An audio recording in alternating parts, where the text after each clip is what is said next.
Barrett Blackwell was 30 seconds away from marrying the senator's daughter and securing an empire. The champagne was chilled, the elite of New York were smiling, and his father was finally proud. But then, a single photo flashed on his screen.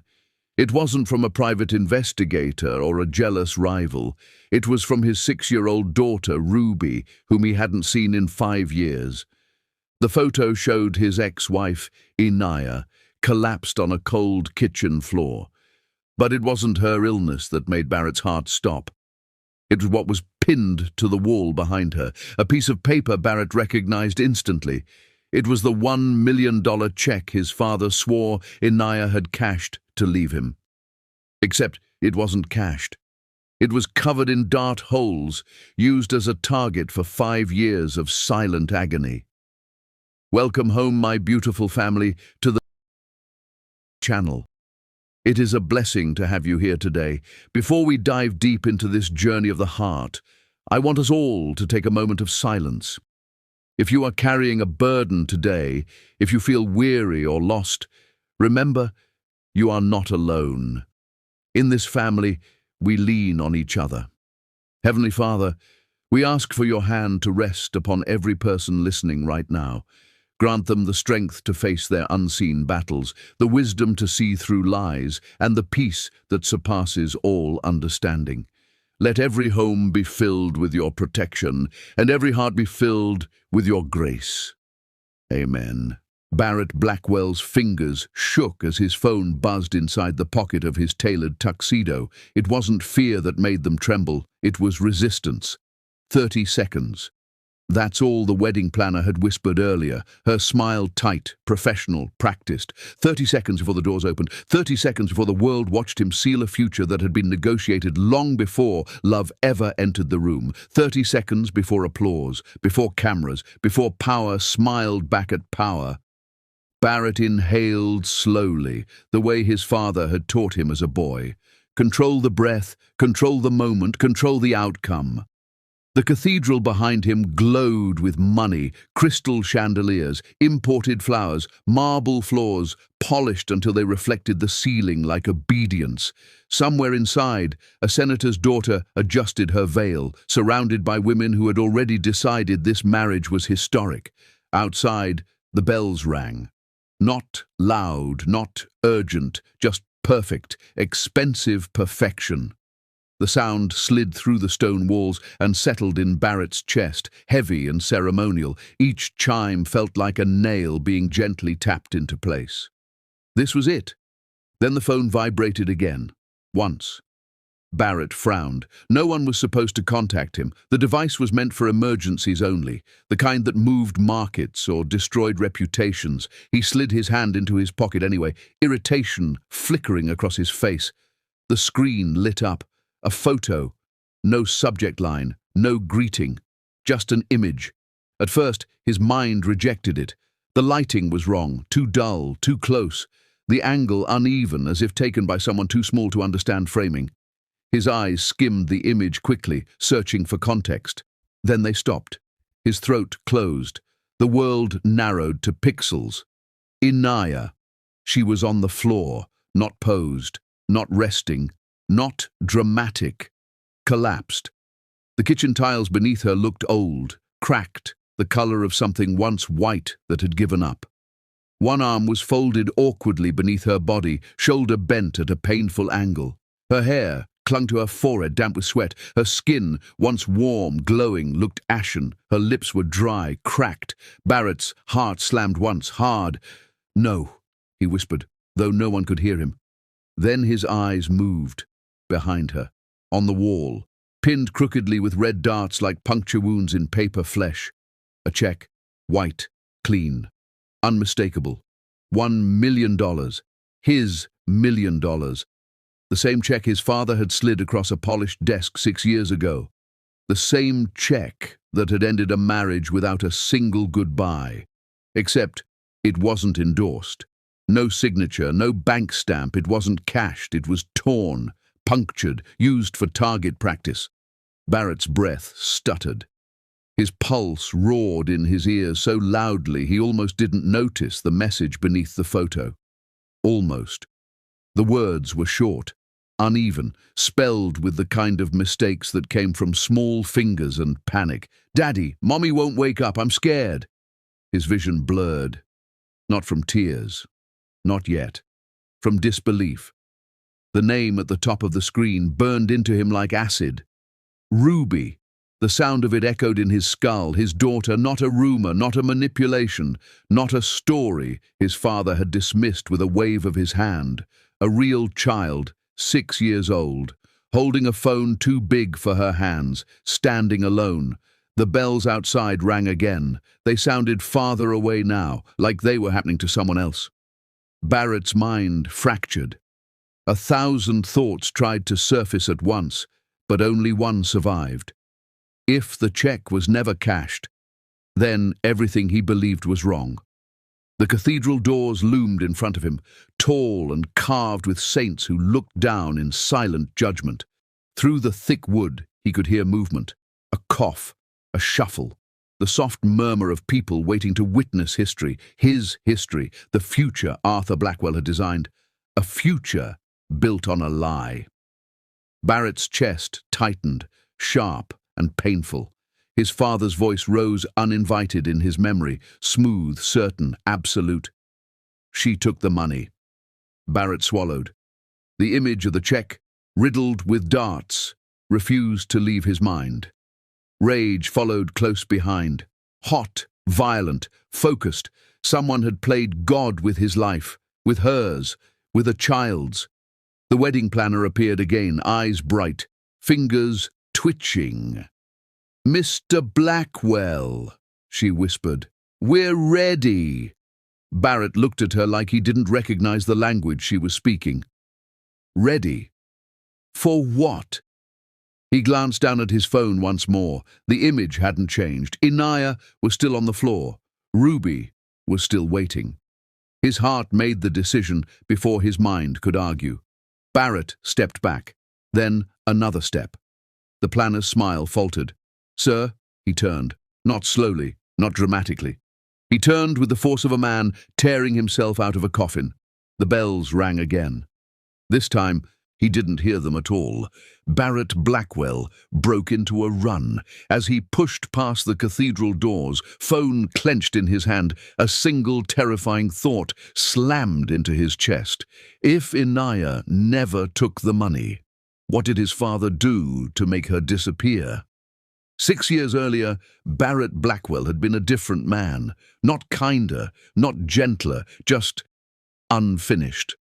He still believed effort mattered. That loyalty meant something. That truth, if placed plainly on a table, would eventually rise to the surface on its own. That belief would not survive the night his father called him into the study. The room had been designed to intimidate without ever raising its voice.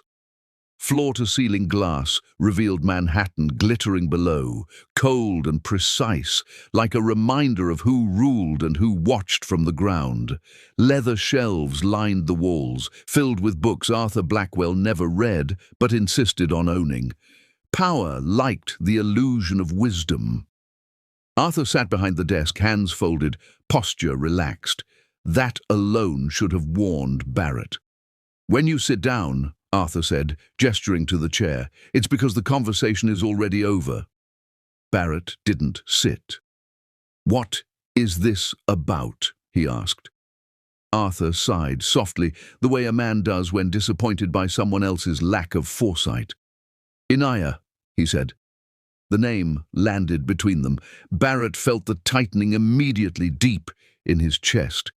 He hadn't heard her name spoken aloud in weeks, not since she'd stopped answering calls, not since the unanswered messages piled up like unanswered prayers. "She's gone," Arthur continued, calm as a man reading weather reports, "and she made sure she left, compensated." Arthur reached into a folder and slid papers across the desk. The sound of paper moving over polished wood was quiet, controlled. Barrett stared at the documents but didn't touch them. "What did you do?" he asked. Arthur's eyebrow lifted slightly. I protected you. Barrett finally stepped forward and looked down. Bank statements, transaction confirmations, dates, amounts, routing numbers. $1 million. Transferred cleanly, Inaya Williams. The name typed neatly, professionally, without emotion. Barrett's mind resisted the conclusion, rejected it. He searched for flaws, the way he'd been trained to audit contracts. There had to be a loophole, a misprint, something forged. Arthur watched him closely. She approached me, Arthur said, not the other way around. She said she wanted freedom, privacy, a life without Blackwell oversight. Barrett's jaw tightened. She was pregnant, Barrett said quietly. Arthur waved the thought away. A rumor, an emotional ploy. Women use those when they feel cornered. Barrett looked up sharply. Arthur leaned back in his chair. She knew what she was doing. She wanted money, distance, control. That's not who she is. Arthur smiled faintly. That's who everyone becomes when the price is right. The words settled into the room like smoke. Barrett picked up the documents then, scanning them again, slower this time. His pride wouldn't allow him to ask questions that might expose doubt. Doubt was weakness. Weakness was how men like Arthur lost control of their empires. She signed the agreement, Arthur continued. No contact, no claims, no future complications. Barrett said nothing. The silence stretched. Arthur stood, walked to the window, hands clasped behind his back. From the height of the building, the city looked obedient, small. You were distracted, Arthur said. Love does that, makes men careless. I corrected the problem. Barrett folded the papers carefully. He didn't shout, didn't throw anything, didn't demand explanations. Pride doesn't yell. Pride closes doors quietly and pretends it never needed what was on the other side. That night, Barrett changed his number, deleted unread messages, blocked addresses. He told himself she'd chosen money over him, told himself love was just another liability the Blackwells couldn't afford. And the empire grew. 6 years passed in meetings and mergers, acquisitions and applause. Barrett became sharper, colder, unreachable.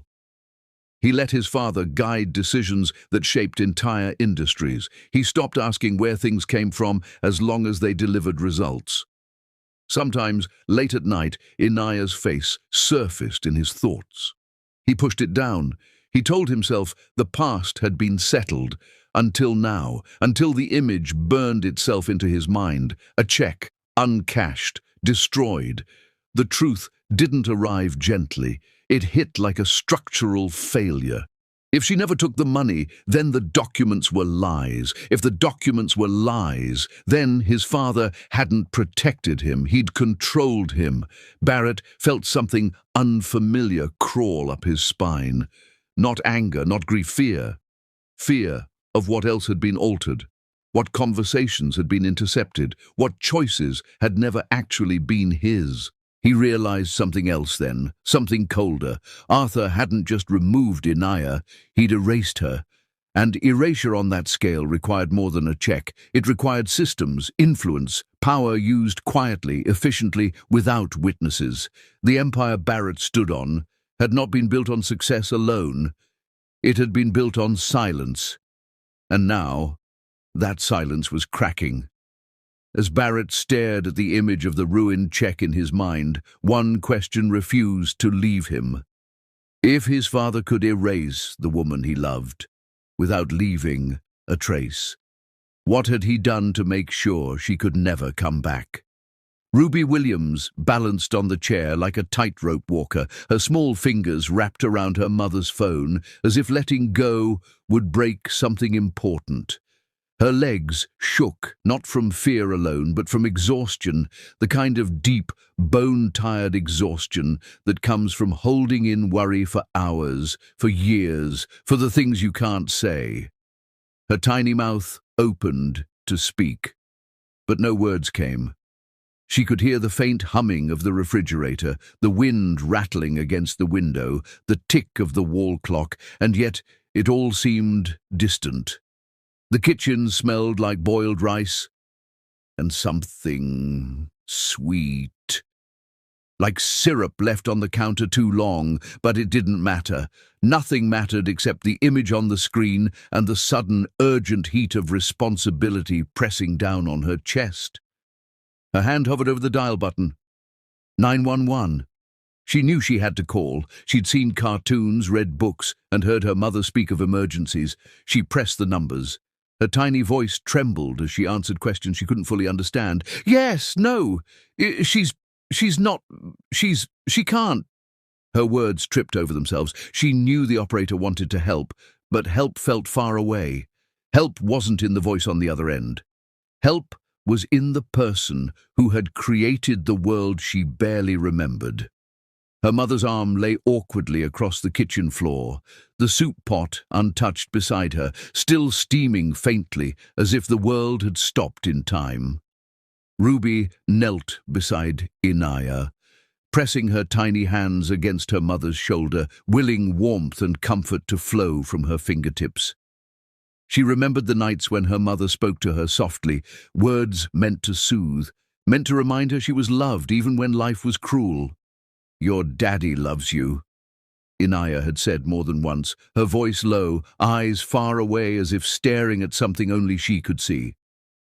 Even if he doesn't know how to show it yet. Ruby didn't understand what it meant for someone to be a CEO. She didn't know why her grandmother, May, whispered warnings about the Blackwells, calling them dangerous people in hushed tones. But she remembered. The memory stayed with her like a shadow. She remembered the look in her mother's eyes whenever the name Barrett came up. Love, regret, hurt, all tangled together. And now in this moment, she understood something clearly. When you're scared, when the people you love are helpless, you do something. You do the only thing that feels like control. You send the truth to the person who matters most. Her thumb hovered above the contact name, trembling. Daddy. She had seen the word in a photo once, in her mother's texts to someone who had once been present in their lives, someone who had loved them, and then left. She pressed the name. The button glowed. The message box opened. Ruby's small fingers moved clumsily as she typed words she had memorized from the stories her mother had told her. Words that carried weight she didn't fully understand, but felt in her chest. Mommy won't wake up. Please help. Ruby. She hit send before she could think about whether it was the right thing, before she could fear punishment. There was no time to wonder about consequences. There was only the urgent pulse of fear, the need for help, the need for someone who could make everything right again. The phone vibrated in her hand, and Ruby jumped, not with fear this time, but with expectation. Someone had to answer. Someone had to see. Someone had to come. She had waited years for this, though she didn't know it consciously. For 6 years, she had memorized every story, every whisper, every half-truth her mother had told her. She had memorized the inflections in her mother's voice, the subtle warnings, the quiet pauses before the word Blackwell left her lips. Ruby had been aware for longer than anyone suspected. She had remembered every detail, every look, every promise that was broken in silence. Now, in this kitchen, in the dim glow of the late afternoon light, Ruby's awareness crystallized into action. She would not allow fear to paralyze her. She would not let her mother fade into the floorboards. She would not let the world pretend the Blackwells were untouchable. She would reach across time, across distance, across power, and bring help. Outside, the wind rattled against the old apartment window. A single bird cawed somewhere above. The city beyond the walls of her small home moved, indifferent to the tiny drama unfolding inside. But Ruby did not care. The world could wait. Help had to come first. Her fingers shook as she watched the delivered notification appear under her message. Delivered. Not read yet, but it had traveled. Someone would see it. Someone had to see it. She thought about Barrett, not fully understanding him, not fully remembering the warmth he once held, but trusting, hoping, believing, hoping that someone who was her father in some distant and fractured way would respond, would save her mother, would save them both. Minutes passed like hours. Ruby's eyes never left the phone. She traced the screen with the tip of her finger, as if touching it could pull the answer from the other end. She whispered to herself, low and steady, the words her mother had taught her to survive. You can do this. You can make him come. You can make her wake up. You can make it right. The shadows in the room grew longer. Dust motes floated in the air like drifting sparks. The soup, still warm, steamed faintly, the smell of home lingering even as fear clawed through it. Ruby's heart pounded so loudly she could hear it in her ears. She clenched the phone tighter, knuckles whitening, and whispered again, "Please, Daddy, please." Then, from somewhere deep in the city, a sound came. Not a siren, not a shout, but something faster, closer, deliberate. A vibration, a heartbeat outside her own. Ruby stiffened, eyes wide, staring at the phone as if it might answer her unspoken prayers before she could even articulate them. She didn't know that across the country, a man in a tuxedo, poised at the brink of a life he had built for power and prestige, was about to feel a shattering ripple across the world he thought he controlled. She didn't know how quickly a single image, a single message, could undo years of distance, lies and silence. But Ruby did know one thing. The person who mattered most had to come. And if he didn't, if he failed, then the world she loved, the person who had given her life, would be gone. Her small body shook with anticipation, fear, and a budding, fierce hope that only children who have survived years of uncertainty can hold. She whispered again, almost to herself, almost like a prayer, "Please, hurry." Ruby's eyes widened as the phone buzzed suddenly, a single notification that she didn't recognize, from a number she had never seen. And in that moment, she realized the person on the other end might change everything, or nothing at all. Barrett's jet hit the tarmac with a jolt that rattled his teeth and shook his chest. Rain pounded against the windows like the city itself was warning him to slow down, to think. But thinking wasn't an option. Not tonight. Not when Ruby's trembling hands and desperate words replayed endlessly in his mind. The streets of New Orleans were slick and reflective, glowing with neon and fractured streetlights, the air heavy with humidity and the smell of wet concrete and something metallic, almost like iron. Barrett's car moved through the city as if it had always known this path, cutting past the French Quarter with its bright music and laughter, past the narrow streets where buildings leaned as if they carried the weight of decades of forgotten promises. The address Ruby had sent was unassuming. A small brick apartment building, peeling paint and rusted iron steps. Nothing like the Manhattan penthouses Barrett was used to. Nothing like the polished antiseptic halls of his father's empire. And yet, it pulsed with life. Unrefined, real, dangerous in its own way. He ran up the stairs two at a time, his expensive leather shoes splashing through puddles in the hallway. The smell hit him before he reached the door. Rust, boiled rice, the faint bitterness of unwashed dishes.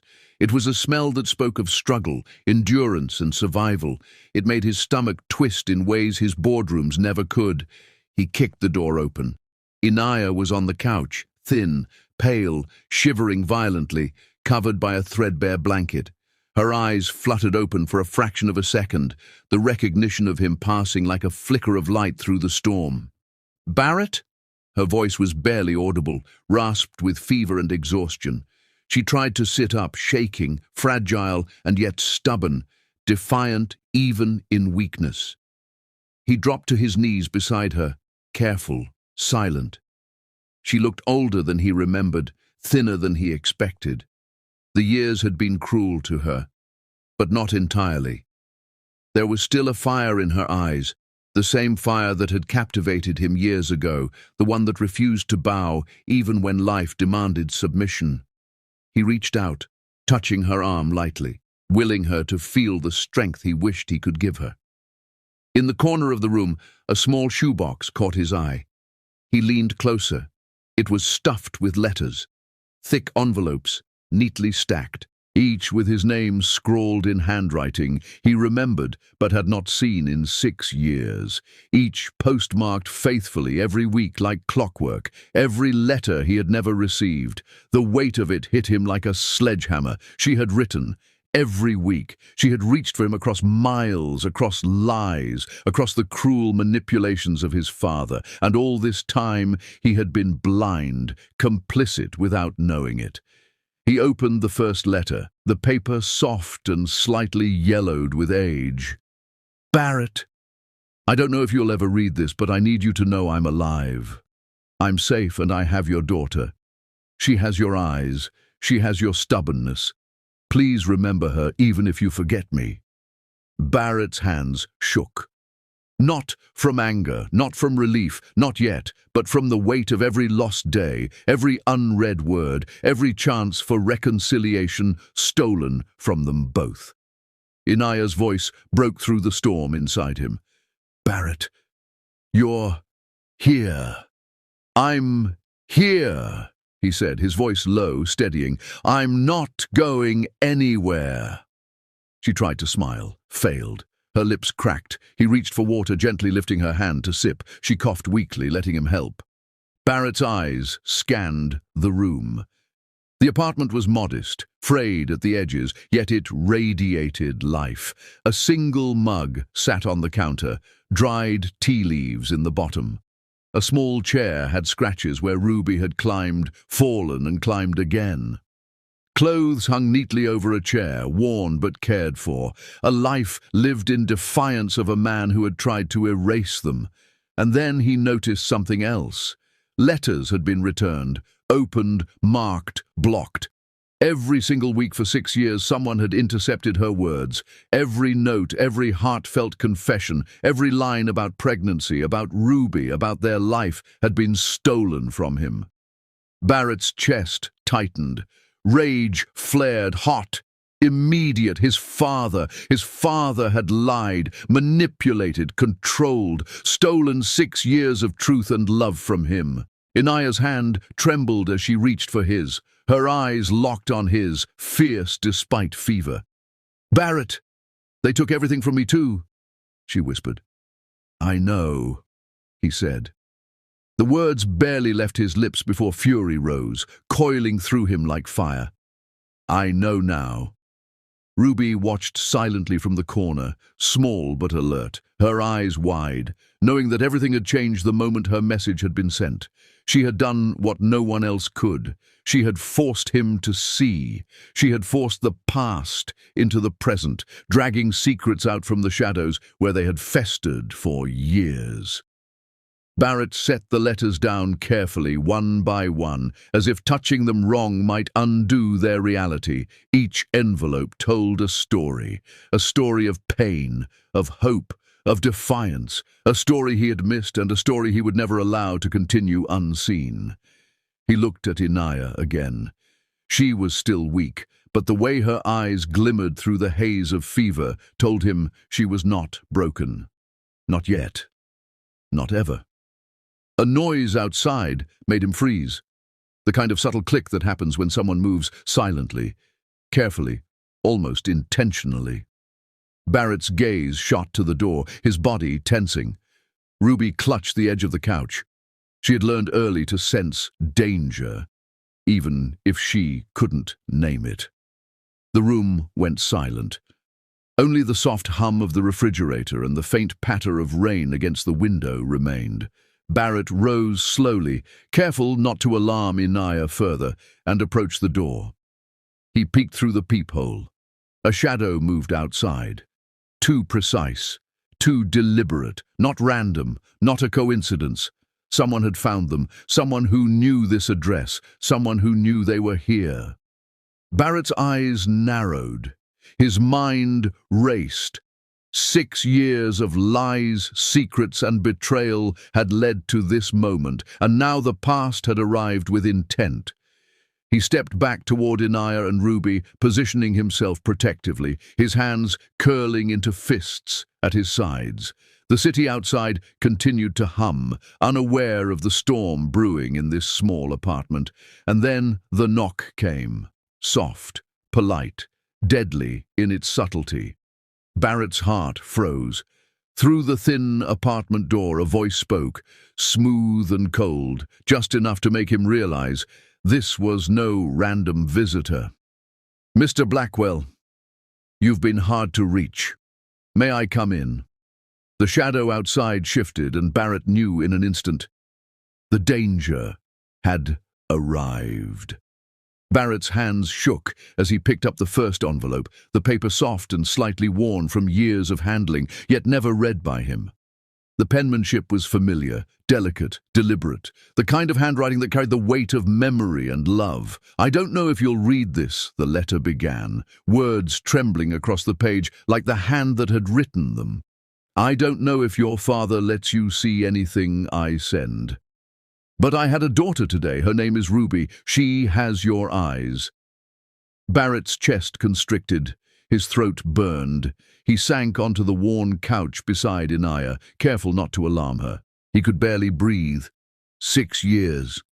6 years of waiting, 6 years of silence, 6 years of words stolen from him by the very man who had called himself his protector. He opened another letter. "I tried applying for teaching jobs again. No luck. They say my name is flagged. I don't understand."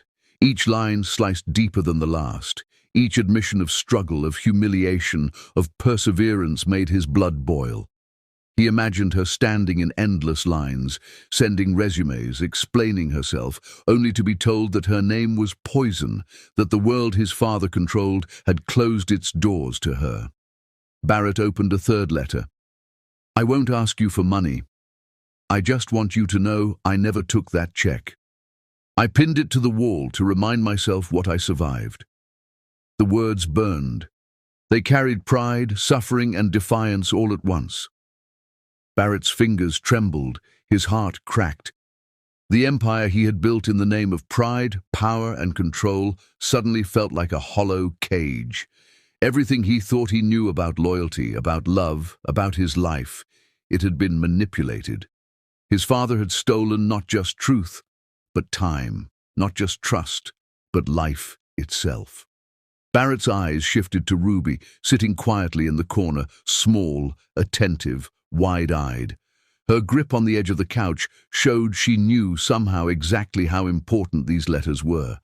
Somehow she understood that her mother's words were a lifeline to a father who had been blind to them for too long. Then it happened.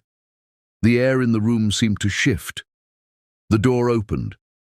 Arthur Blackwell stepped inside, every movement measured, deliberate, with the cold precision of a man accustomed to bending the world to his will.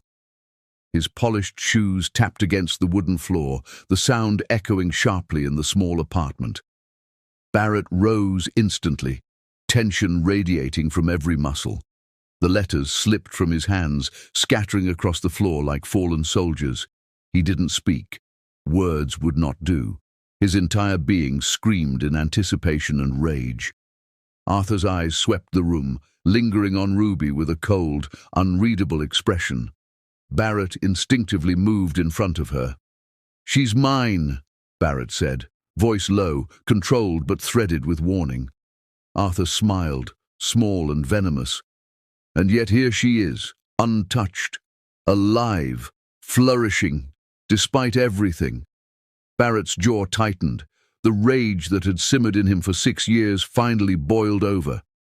"You took everything from us. Every letter, every message, every chance to rebuild what you destroyed. You lied to me, and you destroyed her life in the process." Arthur's expression did not change. Calm, composed, superior. He leaned against the doorframe, folding his arms. I protected the family. You especially. Love clouds judgment. Emotion clouds judgment. I prevented chaos, Barrett. You should be grateful. Barrett's fists clenched. Grateful? You destroyed the one person who mattered most. You ruined her career. You tried to erase her existence. You robbed her of dignity and survival. And for what? Arthur's smile deepened, sharp as a blade. For the Empire. For stability. For the Blackwell legacy. You think you understand the stakes, boy, but you never did. Inaya stirred, her eyes opening slowly. Fevered but fierce. Stop talking, she said softly, each word deliberate. Your empire is built on lies, that's all it is. Arthur's gaze flicked toward her, almost amused. And yet here she is, alive, defiant, but fragile, pathetic, if not careful. Barrett's blood boiled.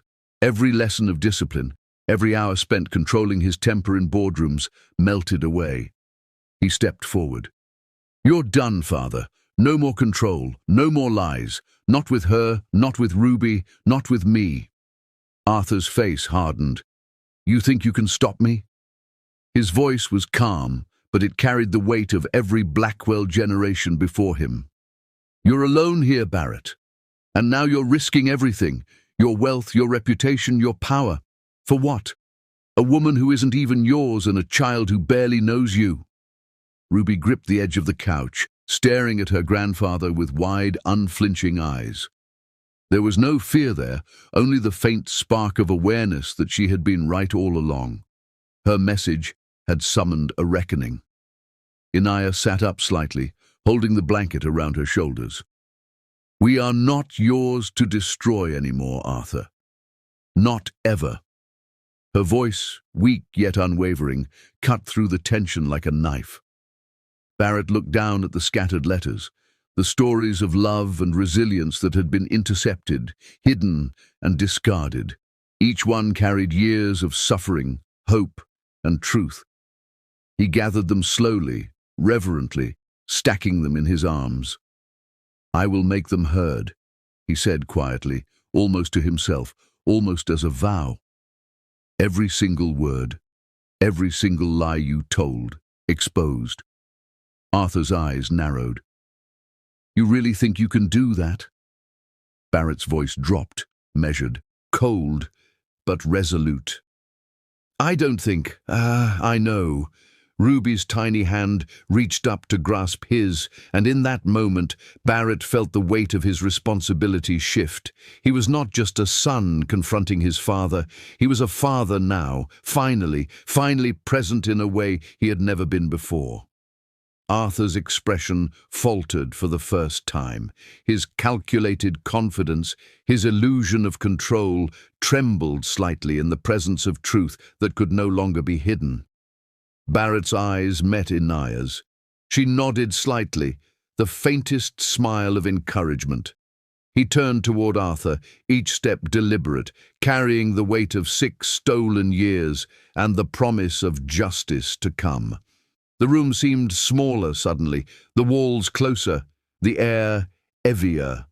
The rain outside pounded harder, echoing like drums of war. Arthur raised a hand almost lazily, but there was tension in the movement. So be it, Barrett. If you choose war, you will find I am not so easily defeated. Barrett didn't answer. He dropped the letters into a neat pile on the table and stepped closer.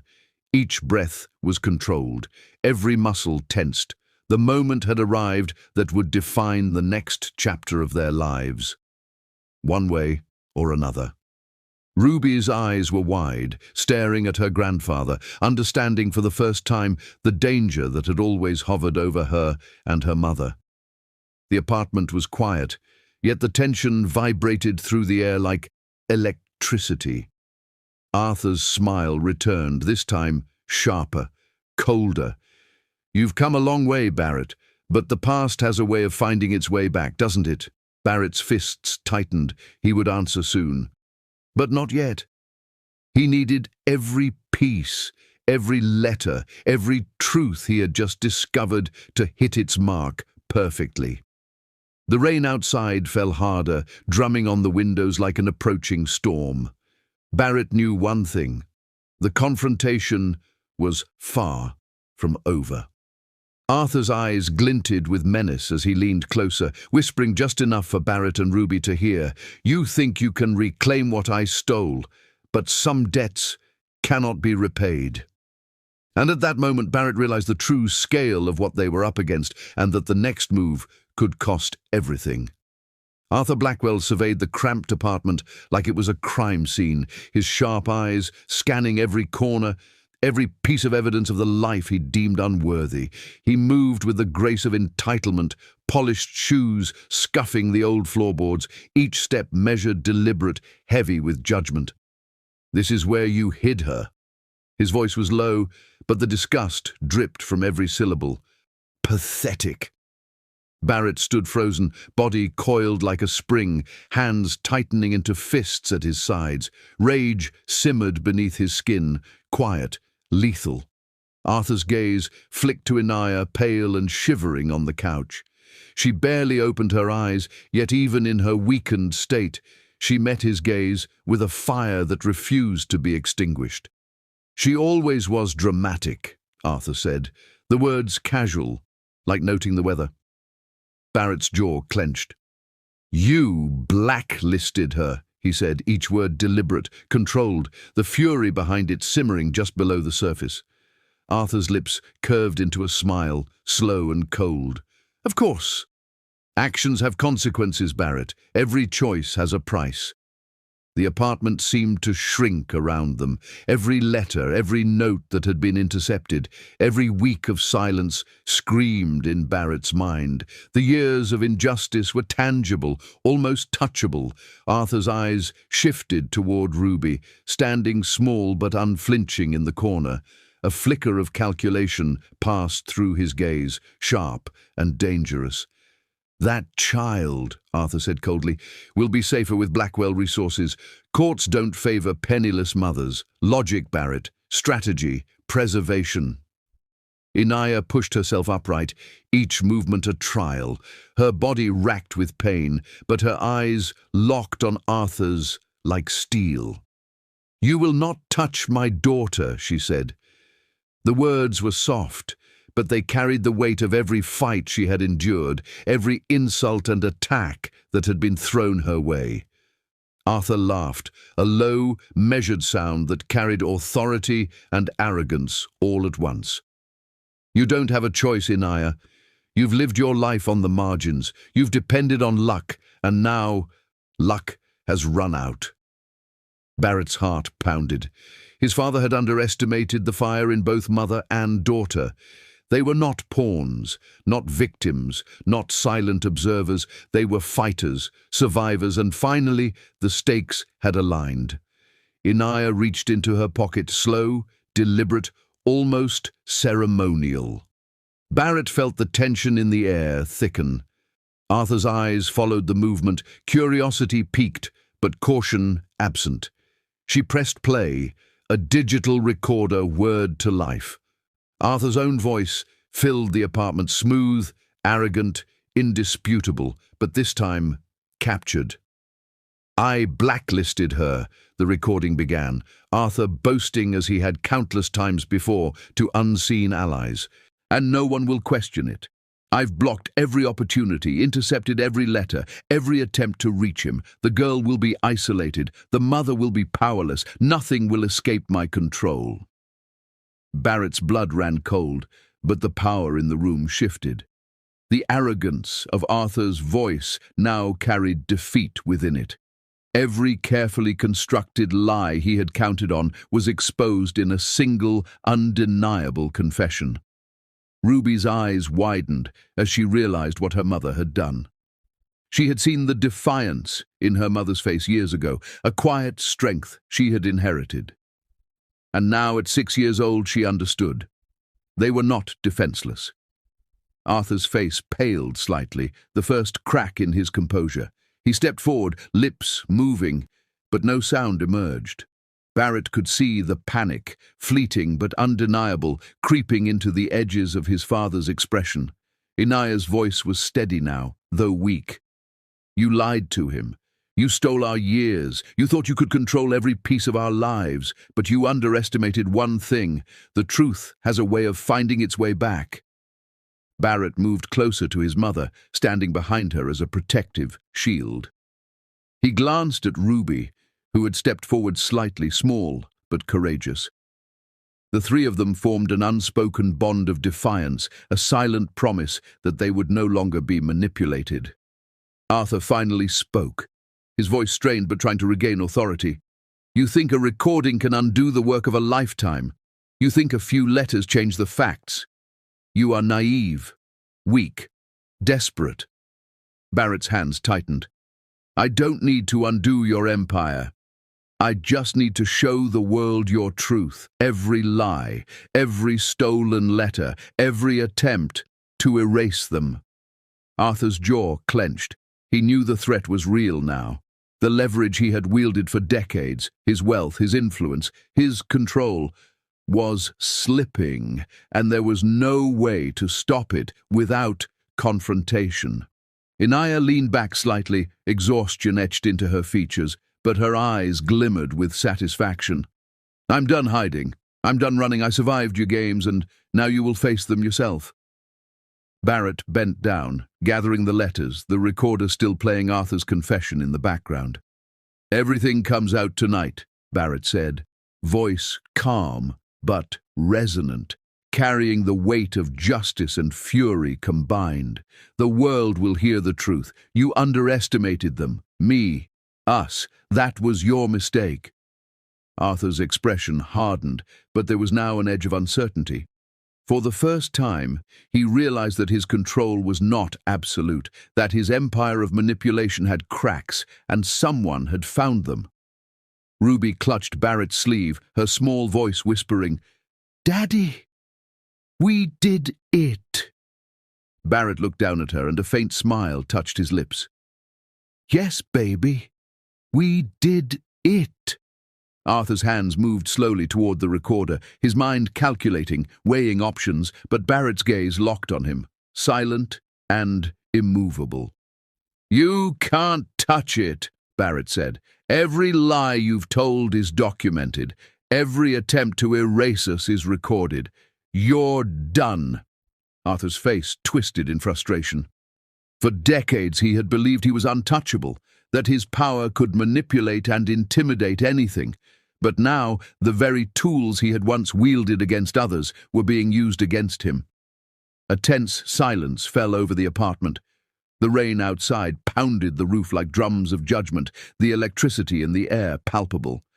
Arthur took a slow step back. Barrett's presence, the letters, the recorder, all were immovable walls he could not climb over.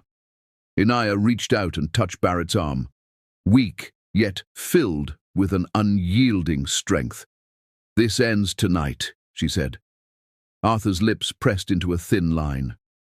Rage, fear, and disbelief warred behind his eyes. He had always believed in control, always believed in intimidation, always believed he was untouchable. And now he was forced to confront a reality he had never imagined. His victims were not silent. They were united. They were determined, and they were prepared. Barrett glanced at Ruby, then back at Inaya. We protect her, he said, voice firm, decisive. Whatever happens, she comes first, always. Arthur sneered, but the sneer did not reach his eyes. He had no allies here, no control, only his own arrogance staring back at him in the mirror of truth he had created for them. The storm outside intensified, rain pounded against the windows, as if echoing the confrontation inside. Each drop was a drumbeat of impending change, of reckoning. Barrett bent down, pressed play again on the recorder, letting the world hear every word Arthur had once thought could remain hidden. Arthur's face drained of color as he realized the power had shifted irreversibly. Arthur's voice quivered as he spoke now, almost a whisper but lethal in its intent. You think this is over, but there are things you will never understand. Things that will destroy everything you love. Barrett froze, the weight of the threat settling over him like a storm cloud, and he realized the battle had just begun. Barrett Blackwell signed the resignation papers with hands that no longer trembled. The pen felt heavier than any contract he had ever signed, heavier than any merger or acquisition. This was not about wealth, not about power, not about the empire his father had handed him, or tried to. This was about reclaiming what mattered most: family, trust, presence. The board of directors erupted the second the news hit their inboxes. Panic swept through the glass towers of Manhattan like wildfire. Investors called endlessly, their voices sharp, insistent, incredulous. "Barrett, you can't do this! The stock—" Barrett didn't answer. He let the phones ring. He let the messages accumulate. The empire could wait. The emails could pile up. The deadlines could burn. None of it mattered anymore. Not while Ruby learned to tie her shoelaces for the first time. Not while Inaya's pale hands shook as she tried to pour a cup of tea. He stayed in New Orleans, in the apartment that smelled of boiled rice, damp wood, and determination. He learned Ruby's bedtime routine, every ritual, every story, every whispered prayer before she drifted into sleep. He learned which songs soothed her, which books made her laugh, which questions kept her awake. And he answered them all, even when they were difficult, even when he didn't have the right words. He stayed by Inaya's side as she recovered, never speaking unless she spoke first. He watched her sleep, watched her struggle, watched her strength emerge through the fever, the pain, the exhaustion. He understood, in ways he had never understood before, that love required patience, humility, and presence, not control, not dominance, not power. Barrett cooked badly. The smoke alarm went off twice in the first week. The spaghetti he tried to boil became a gelatinous lump. The omelets refused to hold together, but Ruby cheered every bite, and Inaya laughed softly through her coughs. Barrett learned that perfection didn't matter in this kitchen. Presence did. Effort did. Love did. He cleaned quietly. The apartment, once a battlefield of neglect and survival, slowly transformed under his hands. Floors swept, dishes washed, windows wiped. Small acts, repeated daily, became gestures of devotion. He wasn't a CEO here. He wasn't a Blackwell in the traditional sense. He was simply a father, a husband, a man learning to follow the rhythm of life he had ignored for far too long. For the first time, Barrett didn't lead. He followed. He followed the needs of Ruby. He followed Inaya's cues. He followed the rhythm of this new life, messy, imperfect, demanding yet alive. And in following, he discovered something unexpected. Freedom, a strange liberation came from stepping down, from letting go of the titles, the prestige, the constant surveillance of wealth and influence. He found space to breathe, to think, to feel, to heal. Yet stepping down was not weakness, it was not surrender, it was strategy, humility, and courage combined. Barrett realized that leading had always been about ego, about demonstrating control. Following, in this case, was about love, about repair, about building what had been broken. The paradox was intoxicating, challenging, transformative. New Orleans watched them rebuild quietly. Neighbors noticed the man in tailored shirts kneeling to teach a little girl how to tie her shoes. They noticed the woman of resilience smiling gently at a man who was learning to be gentle in return. The city didn't forgive quickly, but it respected authenticity. And Barrett and Inaya exuded authenticity in every interaction, every gesture, every unspoken bond. Barrett read the letters once more, letters he had never allowed himself to see before. Each envelope carried a story of struggle, of hope, of unwavering determination. He wept quietly over the words, letting the truth sink into his bones. He had been blind, misled by pride and manipulation, but now he could see. Now he could act. Ruby climbed into his lap one night, the small bundle of warmth and energy curled against him. She whispered softly, "Daddy, are we safe now?" Barrett hugged her tightly. "We are, baby, I promise. We're safe now."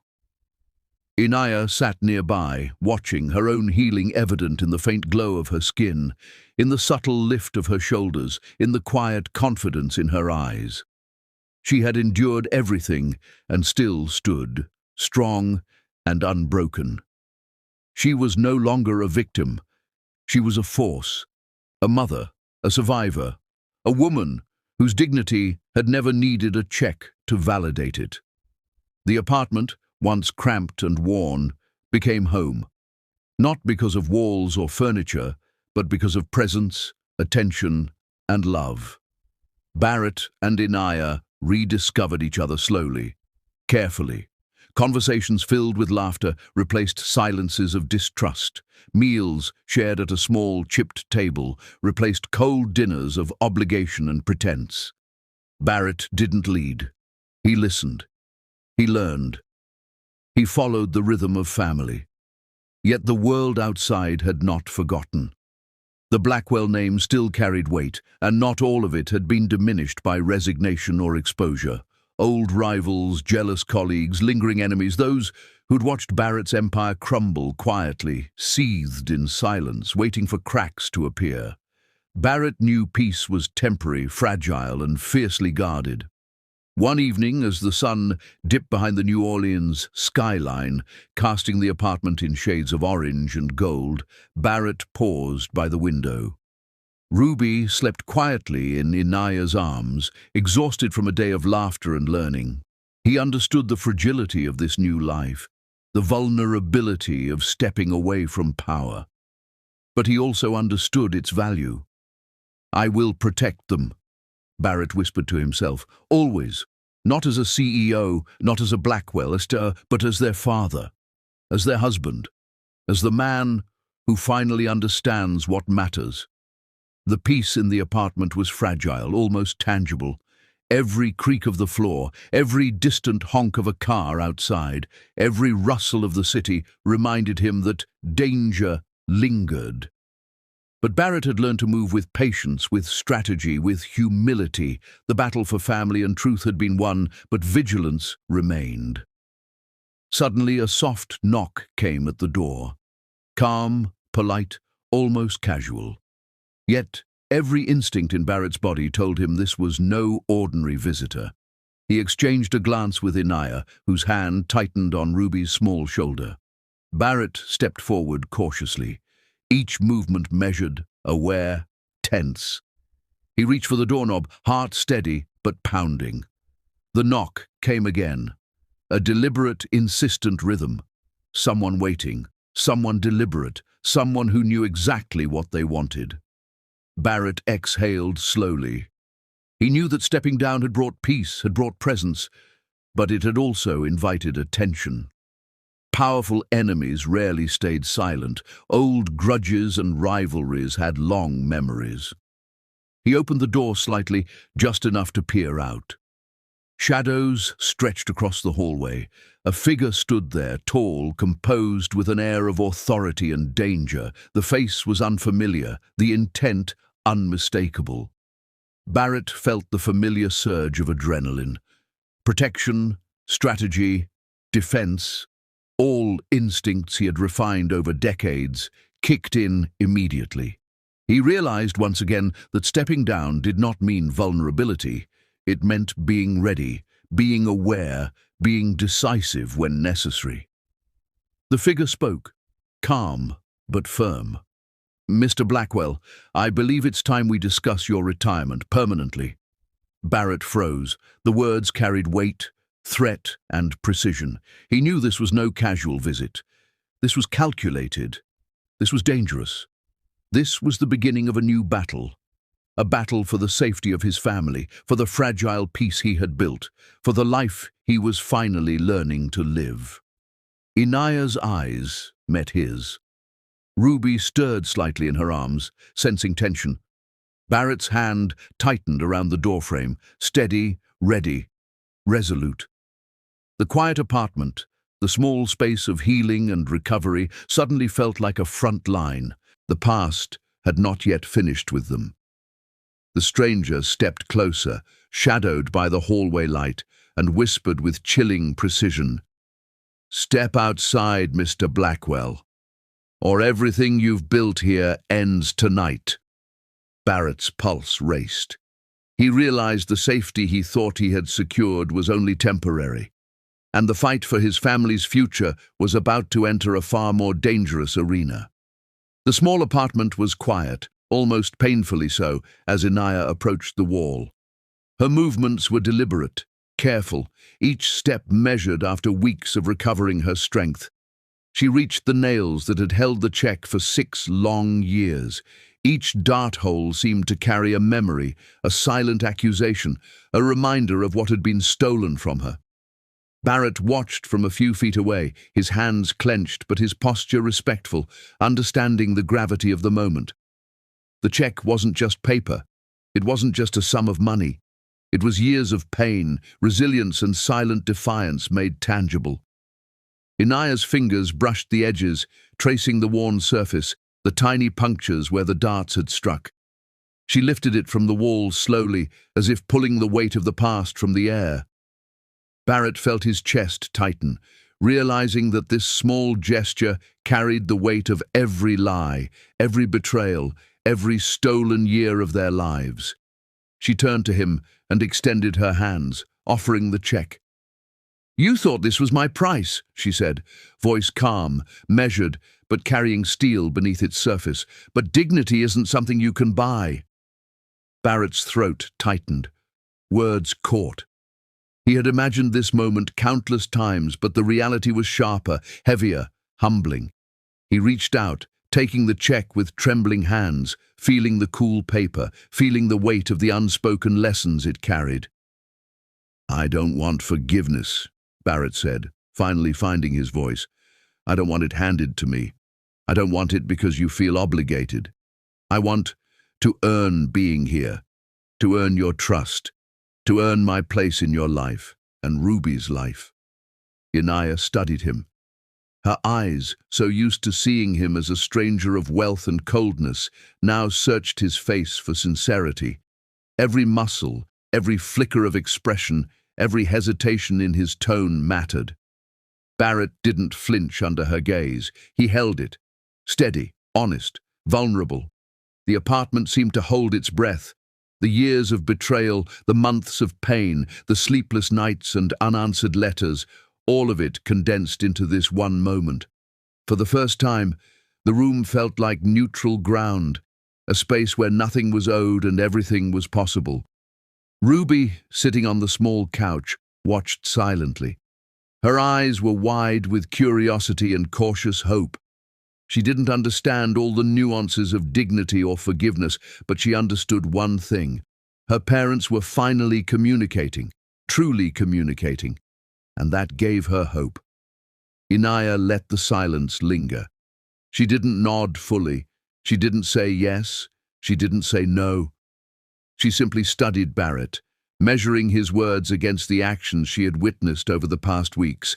The cooking attempts, the cleaning, the gentle attention to Ruby, the humility, the patience, the care that replaced arrogance. Then she nodded. Once. Not yes, not no, but a single deliberate gesture that said, "Try." Barrett's heart leapt. It wasn't permission, it wasn't absolution, it wasn't completion.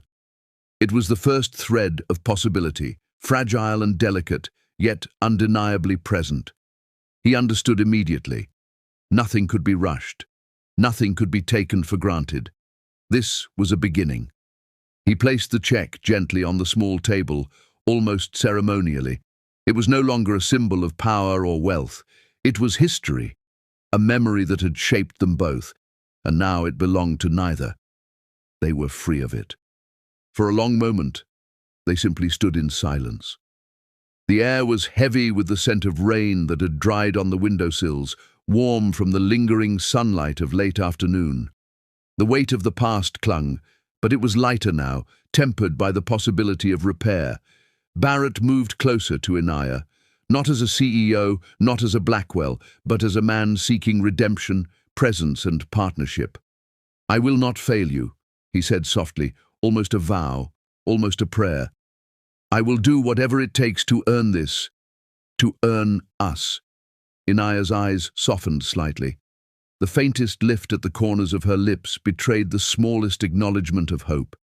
She had survived alone for years, weathered storms of manipulation and injustice, and yet she was willing, carefully, cautiously, to allow him a place at her side. Ruby stirred and climbed into Barrett's lap, her small arms wrapping around his neck. "Daddy," she whispered, "are we really okay?"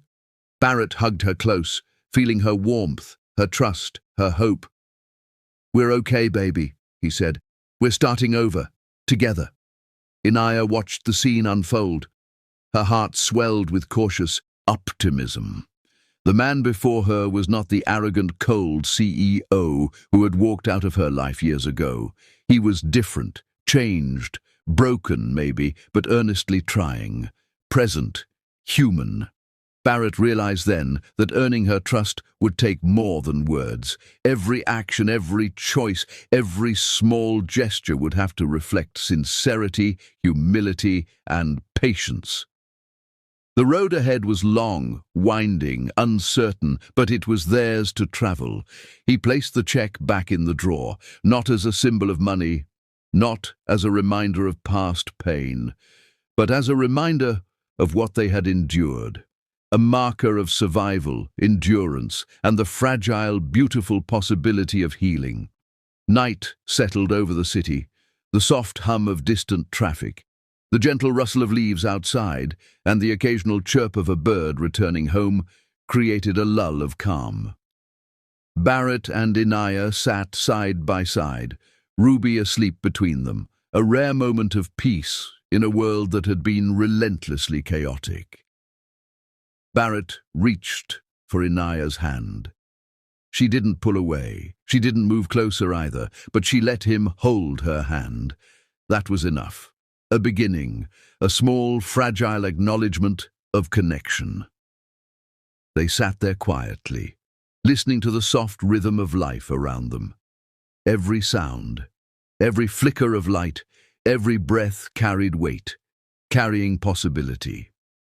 The past still loomed, but they had begun to reclaim the present. Suddenly, Barrett's phone buzzed on the small table. A new message, unknown number, no name. The text was brief, precise. "You think the past is behind you, but someone still wants what Ruby represents. Be ready." Barrett felt a cold knot tighten in his chest. The victory he thought he had secured, the fragile sense of safety he and his family had begun to feel, it was only temporary.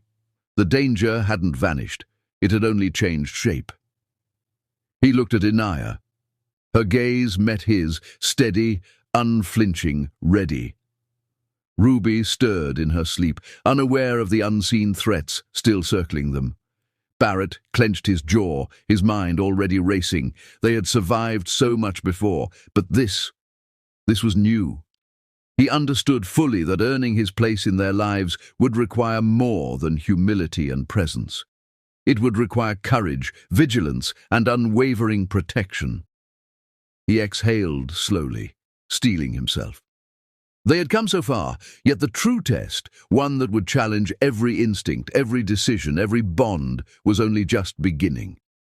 Barrett's phone buzzed again, this time with a picture attached. Ruby in the park yesterday, smiling innocently. And in the background, a shadowy figure watching, camera in hand. The message was simple, chilling, direct. "We know where she is. We are closer than you think." Barrett's blood ran cold. The world he thought he had rebuilt was already under threat. Barrett stared at the photo, his chest tightening as Ruby's innocent smile contrasted sharply with the shadowy figure lurking behind her in the background. He felt a surge of fury and protectiveness that nearly overwhelmed him. Every instinct screamed to act, to shield, to destroy the threat before it even materialized. But he paused. He couldn't make mistakes. Not now. Not after everything. Inaya appeared beside him, steady and alert, her hand brushing his arm. "Barrett," she said softly, but there was steel beneath her tone. "We need a plan. Anger won't save her. Strategy will." Ruby, blissfully unaware of the danger, clutched her stuffed rabbit and hummed quietly. Barrett's heart ached. Every step forward, every breath they had fought to take, now balanced on a knife's edge. He swallowed, steadying himself. "Call the contacts," Barrett ordered. "Federal, private, whoever can track this." His voice was low but unshakable. He felt the weight of responsibility pressed down. No one else could protect them, not strangers, not lawyers, only him, only his family. Within minutes, Barrett's network was mobilized. Surveillance, digital tracking, cross-referencing social media footprints, and background checks all sprang into action. Each passing second was measured, deliberate, calculated. Time was the enemy, but preparation was the weapon. Inaya moved to Ruby, pulling her into a hug. "Sweetheart, everything is okay," she whispered, though her eyes scanned the window and the street outside. Barrett observed her, noting her careful blend of maternal instinct and strategic awareness. She was no longer the vulnerable woman he had once found on the kitchen floor. She was a warrior in her own right. Barrett's phone buzzed again. Another photo, closer this time. A hand holding a camera, lens trained directly at the playground where Ruby had laughed hours before. Barrett's jaw tightened. Whoever was doing this knew exactly how to strike fear, how to manipulate, how to test him. But he was no longer a man blind to truth or to deception. He turned to Inaya. "We need to lure them out, draw them into the light. They can't hide forever. Every resource, every letter, every camera, every trace to flush the predator out." She would not let Ruby's innocence become leverage for fear. Barrett realized then how much she had changed. Not just survived, but sharpened, transformed into someone unstoppable when family was at stake. The hours passed in tense calculation. Barrett alternated between tracking devices, calls, maps, and surveillance feeds. Inaya stayed close, whispering updates and suggestions. Ruby slept quietly between them, oblivious to the storm around her, trusting the two adults who had rebuilt her world from ashes. Finally, a breakthrough. The network traced the shadowy figure to an abandoned warehouse near the river. The location was strategic, isolated with a clear line of escape, but Barrett didn't hesitate. He moved with precision, Inaya beside him, a calculated calm over both of them. Ruby remained safe at a secure location with trusted guardians they had arranged. The warehouse loomed as they approached, dark and silent. Barrett felt his pulse quicken, not from fear but from resolve. Every step was measured, every breath deliberate. He had learned over 6 years that control and patience often won where raw strength failed. Inside, the figure waited, smug, confident, thinking they had the upper hand. But Barrett and Inaya had something far stronger: unity, truth, and unrelenting love. Barrett's voice rang out first, commanding sharp. "Step away, you're done." The figure laughed, underestimating the intensity of a father and mother united. They lunged, but Inaya moved with unexpected agility, blocking and redirecting, while Barrett closed the distance with surgical precision. The struggle was brief but decisive. Barrett's hand found the camera, smashing it to pieces. Inaya restrained the figure until authorities, already tipped off, arrived. Silence followed. Heavy, weighty silence. The tension in Barrett's chest slowly eased, replaced by relief, gratitude, and something deeper, a profound sense of closure. He turned to Inaya, finding her eyes glimmering with a mixture of exhaustion and triumph. Ruby's safety was restored. Their fight had been won. But the victory was not about power. It was about presence, courage, and unwavering commitment. Barrett knelt before Inaya, not as a CEO, not as a Blackwell, but as a man stripped of pretense, accountable and earnest. "I'll spend every day earning my place with you, with her, with our family. I promise." Inaya studied him, her expression softening. She reached out and placed her hand over his. "You have your chance, but remember, earning trust is daily, not a single act, not a grand gesture. Daily." Ruby ran into their arms, a tangle of small limbs and joy, laughing, her innocence restored. Barrett and Inaya held her close, a triangle of protection, love, and resilience. For the first time, the past felt truly behind them, not erased, but acknowledged, understood, and left in its proper place. Barrett finally looked around the small apartment, the walls, the letters, the check still carefully stored in the drawer. Every scar, every memory, every mark of struggle had become part of their story. A story not of power, but of perseverance, not of wealth, but of dignity. Outside, the city of New Orleans shimmered under the evening sun, wet streets reflecting the light like a promise. They had survived the storms of betrayal, manipulation, and danger. They had emerged stronger, wiser, and more connected than ever. Barrett realized something crucial. The empire he had stepped down from, the wealth and influence he had left behind, it was meaningless without family, love, and integrity. The man who once defined himself by power now defined himself by presence, by the quiet courage to protect, to nurture, and to rebuild. Inaya leaned against him, Ruby between them. "We have a life to live now," she whispered. Barrett nodded, feeling the weight of the promise, the responsibility, and the extraordinary gift of second chances.